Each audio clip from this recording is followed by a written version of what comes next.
Hello students, I am Dr. Vinod Kamble. In this video, we are going to study different types of research reports, जिसमें सबसे पहले है technical research report. Now यहाँ पे जो researchers होते हैं वो इंडस्ट्री बेस्ड रिसर्च करते हैं। इंडस्ट्री बेस्ड रिसर्च का मतलब क्या होता है, जैसे मेडिकल रिसर्च हो सकता है या लीगल रिसर्च हो सकता है।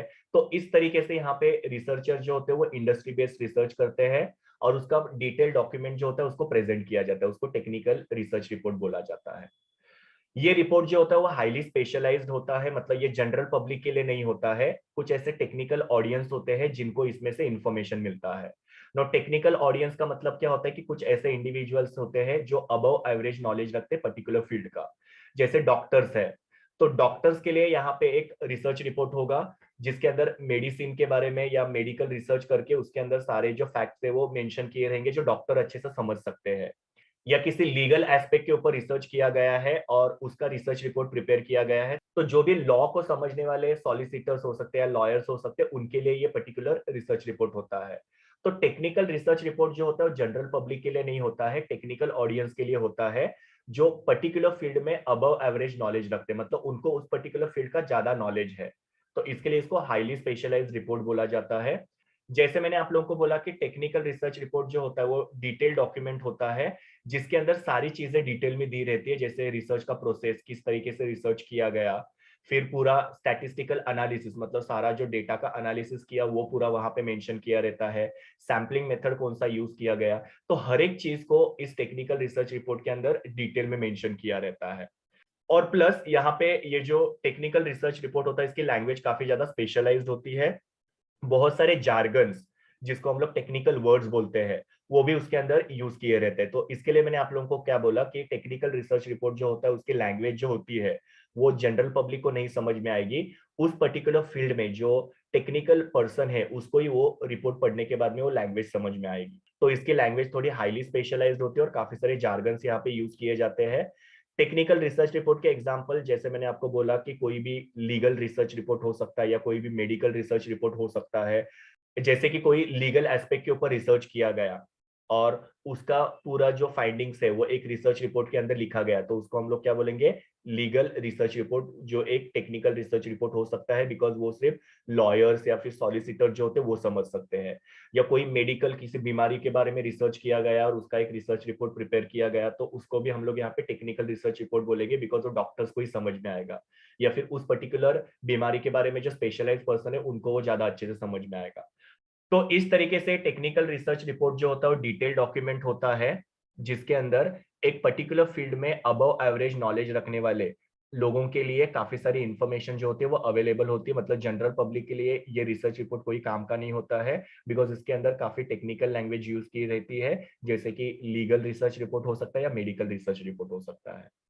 Then second type is popular research report. जैसे हमने टेक्निकल रिसर्च रिपोर्ट देखा था कि एक पर्टिकुलर फील्ड का स्पेशलाइज नॉलेज रखने वाले लोगों को ही वो रिसर्च रिपोर्ट जो होता है इंफॉर्मेशन प्रोवाइड करता है या उनको वो रिसर्च रिपोर्ट समझ में आता है।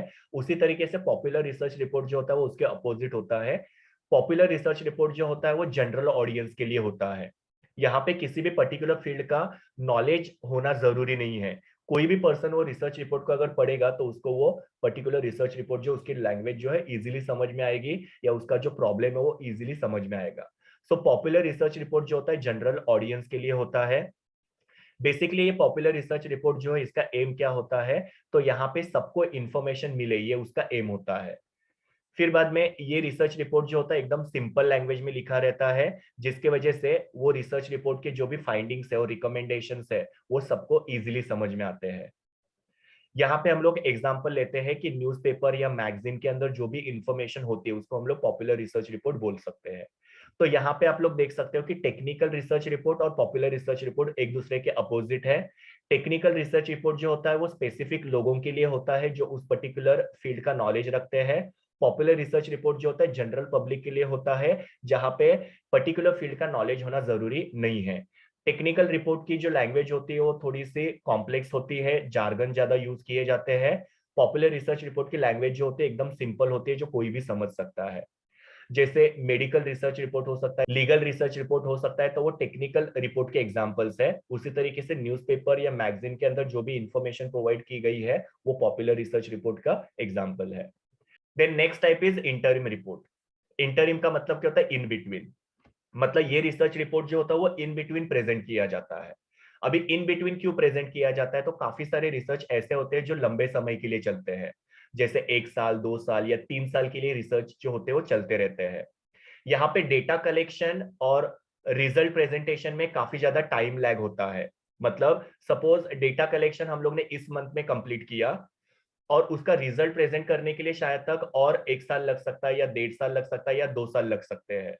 तो यहाँ पे डेटा कलेक्शन और रिजल्ट प्रेजेंटेशन में काफी ज्यादा टाइम लैग होता है। और बेसिकली ये जो रिसर्च होते हैं वो स्पॉन्सर्ड प्रोजेक्ट होते हैं, मतलब कोई एक एजेंसी होती है जो उसको स्पॉन्सर करती है, जैसे WHO है, या दूसरे ICSSR वगैरह है, या बहुत सारे आजिम प्रेमजी यूनिवर्सिटी है। तो ये सारे जो है स्पॉन्सर प्रोजेक्ट करवाते हैं, मतलब जहाँ पे वो लोगों को पैसा देते हैं और रिसर्च करने के लिए बोलते हैं। और ये रिसर्च काफी लंबे समय तक चलता है। तो उसमें फिर क्या हो जाता है कि रिसर्च करते समय वो रिसर्च के अंदर का जो इंटरेस्ट होता है वो लूज हो सकता है। मतलब आप लोग अगर 2 महीने के लिए रिसर्च कर रहे हो, 3 महीने के लिए रिसर्च कर रहे हो, तो आपका उसके अंदर इंटरेस्ट जो होता है बना रहता है। लेकिन जब आप 1 साल के लिए, 2 साल के लिए, 3 साल के लिए जब रिसर्च करते हो, तो उसमें का इंटरेस्ट जो होता है वो लूज हो जाता है। तो स्पॉन्सर जो है उनका रिसर्च का जो इंटरेस्ट है वो यहाँ पे कम नहीं हो, इसके लिए यहाँ पे इंटरिम रिपोर्ट जो होता है वो प्रेजेंट किया जाता है। यहाँ पे क्या किया जाता है कि जितना भी उन्होंने रिसर्च किया है उसका फाइंडिंग्स निकाल के उसका रिपोर्ट जो होता है वो प्रेजेंट किया जाता है। मतलब सपोज एक पर्टिकुलर रिसर्च जो 3 साल के लिए चलने वाला है, तो हर 6 महीने में यहाँ पे क्या किया जाएगा, जितना भी उनको फाइंडिंग्स पता चला है उसका रिपोर्ट बनाया जाता है और वो स्पॉन्सरिंग एजेंसी को सबमिट किया जाता है। तो एटलीस्ट यहाँ पे स्पॉन्सरिंग एजेंसी को पता चल रहा है कि क्या चल रहा है, या अब तक क्या क्या फाइंडिंग्स निकल के आए हुए हैं। तो जो स्पॉन्सरिंग एजेंसी है उसको एंड तक वेट करने की जरूरत नहीं, मतलब 3 साल तक वेट करने की जरूरत नहीं है। उनको हर 6 महीने में रिसर्च का जो प्रोग्रेस है उसका रिपोर्ट जो है बना के वो जो रिसर्चर है वो सबमिट करे, तो उनको एटलीस्ट एक ट्रैक मिल रहा है कि रिसर्च कितना हुआ है और अब तक रिसर्च में क्या क्या फाइंड आउट किया गया है। जैसे कि सपोज एक पर्टिकुलर एरिया की सोशियो इकोनॉमिक स्टेटस के बारे में रिसर्च चल रहा है जिसमें 2 साल लगने वाले हैं। तो पहले 6 महीने में क्या क्या रिसर्चर ने इंफॉर्मेशन फाइंड आउट किया उसका रिपोर्ट जो होता है वो बना के सबमिट किया जाएगा। फिर नेक्स्ट 6 महीने का रिपोर्ट बना के उसको सबमिट किया जाएगा, फिर नेक्स्ट 6 महीने का। तो इससे क्या होगा कि स्पॉन्सरिंग एजेंसी जो है उसका भी इंटरेस्ट बना रहेगा, और रिसर्च में क्या हो रहा है वो स्पॉन्सरिंग एजेंसी को एकदम टाइम टू टाइम पता चलेगा। अदरवाइज क्या होता कि 2 साल के बाद में वो रिपोर्ट जो सबमिट होने वाला है, तो तब तक स्पॉन्सरिंग एजेंसी को पता ही नहीं चल रहा है कि क्या हो रहा है क्या नहीं हो रहा है। तो स्पॉन्सरिंग एजेंसी उसमें से अपना इंटरेस्ट कम कर लेगी, और शायद तक वो स्पॉन्सरिंग एजेंसी जो है वो स्पॉन्सर करना भी बंद कर दे सकती है। तो इसके लिए यहाँ पे इन बिटवीन रिसर्च रिपोर्ट जो होता है वो प्रेजेंट किया जाता है कि कितना अभी तक रिसर्च में प्रोग्रेस हुआ है और अभी तक क्या क्या फाइंड आउट किया गया है, उसको इंटरिम रिपोर्ट बोला जाता है। और ये जो इंटरिम रिपोर्ट होता है उसके बेसिस पे जो स्पॉन्सरिंग एजेंसी वो एक्शन लेना शुरू कर सकती है। जैसे कि अगर सपोज मैंने आपको बोला कि एक पर्टिकुलर एरिया का सोशियो इकोनॉमिक स्टेटस के ऊपर रिसर्च हो रहा है, तो उनको ऐसे पता चला कि एक पर्टिकुलर एरिया में पॉवर्टी बहुत ज्यादा है बिकॉज ऑफ द अनएम्प्लॉयमेंट। तो वो लोग क्या करेंगे, वहां के लोगों को किस तरीके से एम्प्लॉयमेंट अपॉर्चुनिटीज क्रिएट करके देंगे या सेल्फ एम्प्लॉयमेंट के लिए रेडी करेंगे, उसका पूरा प्लान बनाना शुरू कर देंगे। तो उनको 2 साल तक वेट करने की जरूरत नहीं पड़ेगी। 6 महीने के रिपोर्ट पे उनको वहां का प्रॉब्लम पता चल गया, उस प्रॉब्लम के लिए सॉल्यूशन फाइंड आउट करेंगे। फिर वापस से 6 महीने के बाद में दूसरा रिसर्च रिपोर्ट जो है सबमिट किया गया जिसमें उनको दूसरा प्रॉब्लम पता चल गया, तो उसके लिए वो लोग सॉल्यूशन फाइंड आउट करेंगे। तो यहाँ पे स्पॉन्सरिंग एजेंसी जो है उनको जो भी इंटरिम रिपोर्ट सबमिट किया जा रहा है उसके बेसिस पे वो एक्शन ले सकते हैं और प्रॉब्लम को सॉल्व करने की कोशिश कर सकते हैं। तो जब तक फुल रिसर्च रिपोर्ट सबमिट होगा तब तक उनको वेट करने की यहाँ पे जरूरत पड़ेगी नहीं। और ये इंटरिम रिसर्च रिपोर्ट जो है वो रिसर्चर का इंटरेस्ट जो उसको अलाइव रखता है, मतलब रिसर्चर जो है वो अपना रिसर्च में का इंटरेस्ट जो उसको बिल्कुल भी लूज नहीं करते हैं, और यहाँ पे रिसर्च डिले होने का कोई भी मिसअंडरस्टैंडिंग नहीं हो सकता है। सो इंटरिम रिपोर्ट का मतलब क्या होता है, रिसर्च जब लंबे समय के लिए चलते हैं तो लंबे समय तक यहाँ पे स्पॉन्सरिंग एजेंसी को वेट नहीं करवाने के लिए रिसर्चर्स क्या करते हैं, बीच बीच में इंटरिम रिपोर्ट सबमिट करते हैं, जिसकी वजह से स्पॉन्सरिंग एजेंसी को पता चलता है कि अब तक क्या फाइंड आउट किया और उसके हिसाब से वो एक्शन ले सकते हैं। फुल रिपोर्ट जो है वो सबमिट होने तक उनको वेट करना पड़ेगा नहीं, तो उसको इंटरिम रिपोर्ट बोला जाता है। Next one is research article. Research article जो होता है इसको प्रोफेशनल जर्नल्स होते हैं उसके अंदर पब्लिश किए जाते हैं, जैसे कि आप लोग यहाँ पे देख रहे हो। और ये रिसर्च आर्टिकल जो होते हैं वो काफी छोटे होते हैं, जैसे कि 2 पेजेस का हो सकता है, 4 पेजेस का हो सकता है, या 6 पेजेस का हो सकता है, उससे ज्यादा रिसर्च आर्टिकल नहीं होता है। यहाँ पे बहुत ही स्पेसिफिक टॉपिक लिया जाता है और उसको यहाँ पे रिसर्च करके उसके जो भी फाइंडिंग्स होते हैं वो इस आर्टिकल के अंदर लिखे रहते हैं। और जैसे मैंने आप लोगों को बोला कि रिसर्च आर्टिकल जो होते हैं प्रोफेशनल जर्नल्स के अंदर पब्लिश किए जाते हैं। जर्नल्स मतलब क्या होता है, यहाँ पे काफी सारे आर्टिकल्स का कलेक्शन होता है, मतलब एक जर्नल के अंदर आपको काफी सारे रिसर्च आर्टिकल्स या जिसको हम लोग रिसर्च पेपर बोलते हैं वो उसका वहां पे कलेक्शन किया रहता है। Then next type is research article. Research article का मतलब ही होता है रिसर्च पेपर। यहाँ पे बेसिकली प्रोफेशनल जर्नल जो होते हैं उसके अंदर रिसर्च आर्टिकल को रिसर्चर जो होते हैं पब्लिश करते हैं। जर्नल्स क्या होते हैं, तो जर्नल्स आर्टिकल्स का कलेक्शन होता है, मतलब ऐसा एक बुकलेट होता है जिसके अंदर अलग अलग थीम के जो रिसर्च आर्टिकल्स होते हैं वो पब्लिश किए जाते हैं।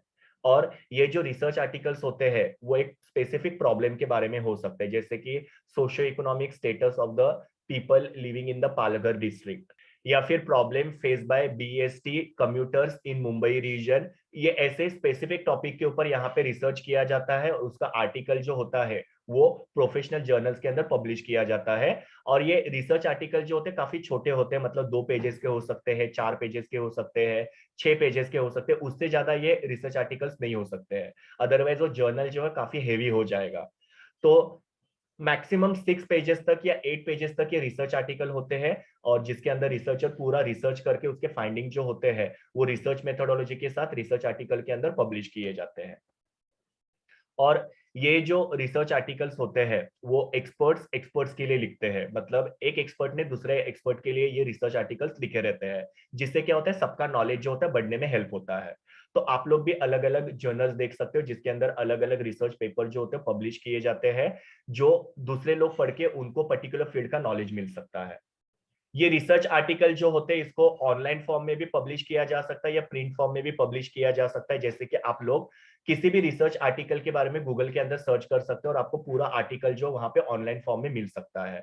या फिर आप लोग जर्नल्स को सब्सक्राइब कर सकते हो ताकि आपको रिसर्च आर्टिकल का जो जर्नल है वो आपके एड्रेस पे फिजिकल फॉर्म में भेजा जा सकता है, उसके लिए आपको पे करना पड़ेगा। तो ये रिसर्च आर्टिकल ऑनलाइन फॉर्म में भी हो सकता है, प्रिंट फॉर्म में भी हो सकता है। नेक्स्ट टाइप इज मोनोग्राफ या बुक। मतलब यहाँ पे बेसिकली क्या होता है कि जो भी रिसर्चर ने डेजर्टेशन बनाया हुआ है, थीसिस बनाया हुआ है या रिसर्च रिपोर्ट बनाया है, उसका रीफॉर्मेटिंग किया जाता है और उसको मोनोग्राफ में कन्वर्ट किया जाता है। मोनोग्राफ का मतलब ही क्या होता है, एक तरीके का बुक बनाया जाता है। जैसे पीएचडी स्टूडेंट्स होते हैं तो वो अपना थीसिस लिखते हैं, वो थीसिस को वो लोग क्या कर सकते हैं, बुक में कन्वर्ट कर सकते हैं। या एमफिल के स्टूडेंट्स होते हैं जो डेजर्टेशन लिखते हैं, उसको फिर वो लोग क्या करते हैं, बुक में कन्वर्ट करते हैं। या दूसरा कोई भी रिसर्च रिपोर्ट वगैरह होता है, जैसे कि एमकॉम के स्टूडेंट्स है तो उनको ब्लैक बुक बनाना पड़ता है, या बहुत सारे ऐसे कोर्सेस है जहां पे ब्लैक बुक बनाना पड़ता है, तो वो भी एक तरीके का क्या है, रिसर्च रिपोर्ट है। उसको फिर यहाँ पे रीफॉर्मेट करके उसको बुक में कन्वर्ट किया जाता है, उसको मोनोग्राम या बुक बोला जाता है। मतलब वो जो आपका थीसिस है, डिसर्टेशन है, या आपका ब्लैक बुक है या रिसर्च रिपोर्ट है, उसको आपने क्या किया, बुक का रूप दे दिया है। इसके लिए यहाँ पे मैंने लिखा हुआ है रीफॉर्मेट एडिशन। मतलब मोनोग्राफ या बुक जो होता है वो डेजर्टेशन, थीसिस और दूसरे जो रिसर्च रिपोर्ट होते हैं उसके रीफॉर्मेटेड एडिशन होता है।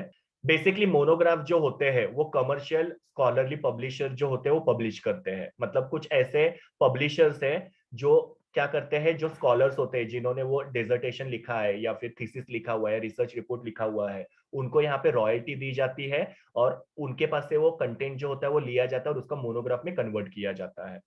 तो इस तरीके से यहाँ पे जो भी रिसर्च वर्क है, जैसे कि रिसर्च रिपोर्ट है, डेजर्टेशन है, थीसिस है, उसको बुक में कन्वर्ट किया जाता है या मोनोग्राफ में कन्वर्ट किया जाता है, और उसके लिए वो जो स्कॉलर है जिसने वो रिसर्च किया गया है या रिसर्चर जिसको हम लोग बोल सकते हैं, उसको रॉयल्टी मिलती है। बाकी हम लोग जो जर्नल आर्टिकल्स या कॉन्फ्रेंस पेपर्स वगैरह होते हैं उसके लिए यहाँ पे स्कॉलर को कोई भी पेमेंट मिलता नहीं है। इनफैक्ट वहां पे स्कॉलर को उस जर्नल के लिए पेमेंट करना पड़ता है या कॉन्फ्रेंस प्रोसीडिंग के लिए पेमेंट करना पड़ता है।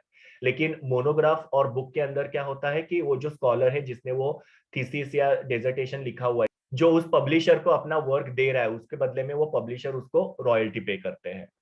And the last one is research abstract. Abstract का मतलब क्या होता है, ब्रीफ समरी। मतलब जो भी आपका रिसर्च पेपर है या जो भी आपका थीसिस है, डेजर्टेशन है या रिसर्च रिपोर्ट होता है, उसका एक समरी जो होता है वो उसके स्टार्टिंग में लिखा रहता है। इसका मतलब आपको पूरा जो रिसर्च पेपर है या थीसिस है या डेजर्टेशन है वो पूरा का पूरा पढ़ने की जरूरत नहीं है। एब्स्ट्रैक्ट जो होता है उसके अंदर आपको पूरा समरी जो होता है वो पता चलता है, मतलब ये पूरे रिसर्च रिपोर्ट में रिसर्चर ने क्या फाइंड आउट किया, उसको ब्रीफ समरी फॉर्मेट में यहाँ पे एब्स्ट्रैक्ट के अंदर प्रेजेंट किया रहता है। ये जो एब्स्ट्रैक्ट होता है वो रीडर को पूरे रिसर्च का पर्पस जो होता है वो एसर्टेन करने में या फाइंड आउट करने में हेल्प करता है। एब्स्ट्रैक्ट जो होता है वो रिसर्च आर्टिकल या थीसिस या जो भी कॉन्फ्रेंस प्रोसीडिंग या डेजर्टेशन वगैरह है उसके शुरुआत में दिखता है। और ये जो एब्स्ट्रैक्ट होता है उसके अंदर पूरा जो रिसर्च होता है उसका ब्रीफ प्रेजेंटेशन होता है, जैसे कि रिसर्च का प्रॉब्लम क्या है तो उसको एक दो लाइन में मेंशन किया रहता है, रिसर्च के ऑब्जेक्टिव्स क्या है, रिसर्च का मेथोडोलॉजी कौन सा यूज किया था, क्या क्या फाइंडिंग्स है, क्या क्या रिकमेंडेशन है, उसको एक दो लाइन में ऐसा ये हाफ पेज का या 10-12 लाइन का एब्स्ट्रैक्ट जो होता है वो लिखा रहता है। तो आप लोग थीसिस देखो या फिर कोई भी डेजर्टेशन देखो, रिसर्च पेपर देखो या रिसर्च आर्टिकल वगैरह आप लोग देखोगे तो उसके अंदर आप लोगों को एब्स्ट्रैक्ट दिखाई देगा, और एब्स्ट्रैक्ट जो होता है वो पूरा जो रिसर्च है उसका समरी होता है। तो इस तरीके से ये अलग अलग टाइप के रिसर्च रिपोर्ट्स होते हैं। ये मेरी यूआरएल है जहां से मैंने इमेजेस लिए हैं। Thank you students, please do like share comment and subscribe to my YouTube channel, and also recommend my channel to your friends. We will meet in the next video.